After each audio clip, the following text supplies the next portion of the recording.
ನೋಡೋಣ ಅಂತ ಅಲ್ಲಿಗೆ ಹೋಗ್ತಾರೆ. ರಾತ್ರಿಯ 12 ಗಂಟೆ ಅವಕ್ಕೆ 12 ಗಂಟೆ ಹೊತ್ತಿಗೆ ಆ ಕಾಳಿದೇವಿ ಶಂಕರದೇವರು ಕಾಣಿಸ್ಕೊಳ್ತಾರೆ.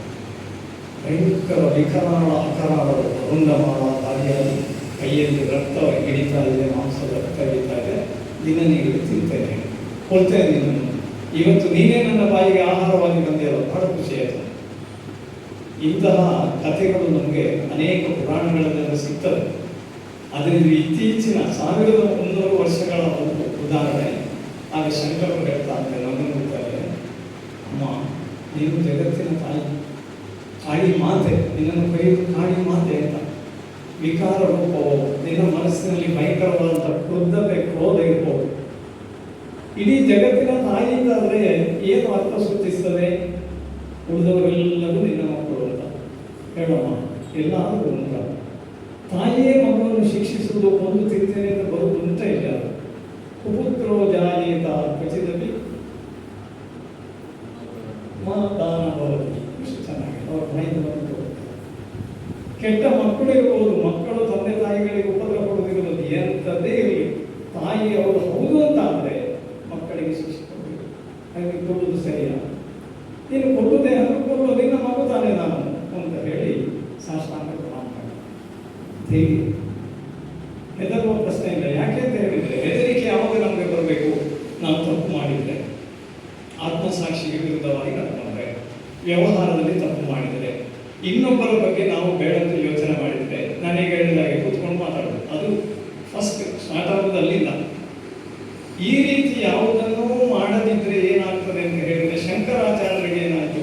ಆ ತಾಯಿ ಒಲಿದು ಬಂದು ಆಶೀರ್ವಾದ ಮಾಡಿ ಒಂದು ವಿಚಿತ್ರವಾದ ವಾತಾವರಣ ನಿರ್ಮಾಣ ಆಯಿತು. ಆ ಊರಿನ ಜನರಿಗೆಲ್ಲ ಒಂದು ಸಂತೋಷ, ನೆಮ್ಮದಿ ಪ್ರಾಪ್ತ ಆಯಿತು. ಕಾರಣವೇ ಯಾರು? ಆಚಾರ್ಯ. ಹಾಗಾಗಿ ಬಂಧುಗಳು, ಇಷ್ಟೇ ನಾನು ಈ ಸಂದರ್ಭದಲ್ಲಿ ಹೇಳ್ತೇನೆ. ಮಾತಾಡಲಿಕ್ಕೆ ಇಲ್ಲ, ಇಲ್ಲಿ ಎಲ್ಲ ತಿಳಿದವರೇ ಇರುವುದರಿಂದ ನನಗೂ ಒಂದು ಮುಜುಗರ, ಗೊತ್ತಿರುವವರಿದ್ದರಿಂದ ಮಾತಾಡೋದು ಆ ರೀತಿ. ಅದಕ್ಕೋಸ್ಕರ ನಾನು ಇಷ್ಟೇ ಹೇಳುವಂಥದ್ದು, ಆಚಾರ್ಯ ಶಂಕರರು ಸಾಕ್ಷಾತ್ ಕೈಲಾಸಪತಿ ಶಂಕರನ ಅವತಾರ. ಆ ಅವತಾರ ಪುರುಷರ ಅವತಾರ. ನಾವು ತುಳುವಿನಲ್ಲಿ ಹೇಳೋದು ಅವತಾರ ಅಂತ. ನಾವೆಲ್ಲ ಈಗ ಮಾಡಿದರೆ ಬರೀ ಅವತಾರ ಕಟ್ಟಬೇಡ, ಶಂಕರರು ಇಲ್ಲಿ ಅವತಾರ ಮಾಡಿ ಕನ್ಯಾಕುಮಾರಿಯಿಂದ ಆರಂಭಿಸಿ ಉತ್ತರದವರೆಗೆ ಸರ್ವಜ್ಞ ಪೀಠವನ್ನು ಇರಲಿಕ್ಕೆ ಜನ ಇಲ್ಲ ಅಂತ ತೀರ್ಮಾನ ಆಗಿ ಬಾಗಿಲು ಹಾಕಿದ್ದಂಥ ಆ ಇದರ ಕಾಶ್ಮೀರದ ಸರ್ವಜ್ಞ ಪೀಠ ಇರಬೇಕು. ಆಶ್ಚರ್ಯ, ದಕ್ಷಿಣದಿಂದ ಯಾರು ಬಂದರು ನೋಡಿ, ಎಷ್ಟು ಚೆನ್ನಾಗಿದೆ ಅಂದರೆ, ಈ ಕಡೆ ಎಲ್ಲ ಈಗ ಮಧ್ವ ಸಿದ್ಧಾಂತದ ಸ್ವಾಮೀಜಿಯವರಲ್ಲಿ ಇರ್ತಾರೆ, ಒಮ್ಮೆ ಉತ್ತರ ಭಾರತಕ್ಕೆ ಹೋಗಲಿ ಅಂತ. ಉಡುಪಿ ಶಂಕರಾಚಾರ್ಯ ಅಂತ ಹೇಳಿದ್ರು, ಸುಬ್ರಹ್ಮಣ್ಯದ ಶಂಕರಾಚಾರ್ಯ, ಅವರಿಗೆ ಬೇರೆ ಗೊತ್ತೇ ಇಲ್ಲ. ಈಗ ನೀವು ಹೇಳಿದ್ರಲ್ಲ ಹಿರಿಯರು, ಅಂದರೆ ಶಂಕರ ಪರಂಪರೆ ಭಾರತದ ಉದ್ದಗಲಕ್ಕೆ ಇರುವುದು ಹೌದು, ಅದರಲ್ಲಿ ಯಾವುದೇ ಸುಳ್ಳಿಲ್ಲ. ಅದು ಸತ್ಯ ಮತ್ತು ನಿತ್ಯ ಸತ್ಯ, ಸಾರ್ವಕಾಲಿಕ ಸತ್ಯ. ಇದು ಆಗಿರುವಂಥದ್ದು ಶಂಕರಾಚಾರ್ಯ. ಆ ಶಂಕರಾಚಾರ್ಯರ ಶಿಷ್ಯ ಪರಂಪರೆಯಲ್ಲಿ ನಾವೆಲ್ಲ ಬಂದಿದ್ದೇವೆ. ನಾವೆಲ್ಲ ಪುಣ್ಯ.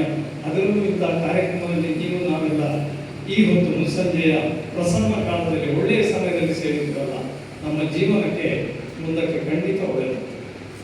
ಅದಕ್ಕೆ ಅನ್ಯ ಚಿಂತೆಯ ನುಡಿದು ಭಗವಂತನೆಡೆಗೆ ಮುಖ ಮಾಡಿ ನಾವು ಬಿಡುಗಡೆ ಮತ್ತೆ ಹೇಳ್ತೇನೆ, ಮೋಕ್ಷ ಸಾಯ್ಕೊನೆ ಸಾಯಿದೆ. ನಮ್ಮ ಸಮಸ್ಯೆಗಳಿಂದ ಬಿಡುಗಡೆಗೆ ಶಂಕರಾಚಾರ್ಯರ ಮೂಲಕ ನಾವು ಉತ್ತರವನ್ನು ಪಡೆಯಬಹುದಾಗಿದೆ ಅನ್ನುವ ಮಾತನ್ನು ಹೇಳ್ತಾ ನನಗೊಂದು ಅವಕಾಶವನ್ನು ಕೊಟ್ಟಿದ್ದಾರೆ. ತುಂಬ ಸಂತೋಷ ಆಯಿತು. ನಾನು ದೂರದಿಂದ ಬಂದೆ ಮತ್ತು ಬಹಳ ಸುಸ್ತಾಗಿಯೇ ಬಂದಿದ್ದೆ. ಅದು ಒಂದು ನನಗೆ ಖುಷಿ. ಯಾಕಂದರೆ ಇಂಥ ಕೆಲಸಕ್ಕೆ ಬರುವಾಗ ಟಿಪ್ ಟಾಪ್ ಬರುವಾಗ ಸ್ವಲ್ಪ ಒಂದು ರೀತಿ ಏನು ಹೇಳ್ತೇವೆ, ಒಂದು ಸಾಹಸ, ಸಾಧನೆ, ಅದೊಂದು ಸಾಧನೆ ಮಾಡಿ ಬಂದಿದ್ದೇವೆ. ಮಧ್ಯಾಹ್ನ ಹೊರಟಿದ್ದೇನೆ, ಒಂದು ಕಾರ್ಯಕ್ರಮ ಮುಗಿಸ್ಕೊಂಡು ಇಲ್ಲಿ ಬರುವಾಗ ಖುಷಿ ಆಯಿತು, ಮನಸ್ಸಿಗೂ ತುಂಬ ಸಂತೋಷ ಆಯಿತು. ಪುಣ್ಯಾತ್ಮರು ಶಂಕರಾಚಾರ್ಯ ಅವರ ಬಗ್ಗೆ ಎರಡು ಮಾತಾಡಲಿಕ್ಕೆ ಅವಕಾಶ ಆಗುವುದರಿಂದ ಸಂತೋಷವನ್ನು ವ್ಯಕ್ತಪಡಿಸಿಕೊಂಡು ನನ್ನೆರಡು ಮಾತುಗಳನ್ನು ಗುರುಚರಣಕ್ಕೆ ಸಂಬಂಧಿಸ್ತಾ ಇದ್ದೇನೆ. ಸ್ವಸ್ತಿ ಪ್ರಜಾಪತಿ ಪರಿಪಾಲಯಂತಾಂ ನ್ಯಾಯೇನ ಮಾರ್ಗೇಣ ಮಹೀಶಾಃ ಗೋ ಬ್ರಾಹ್ಮಣೇಭ್ಯ ಶುಭಮಸ್ತು ನಿತ್ಯಂ. ಲೋಕಃ ಸಮಸ್ತಃ ಸುಖಿನೋ ಭವಂತು. ಸಮಸ್ತ ಲೋಕ ಸುಖಿನೋ.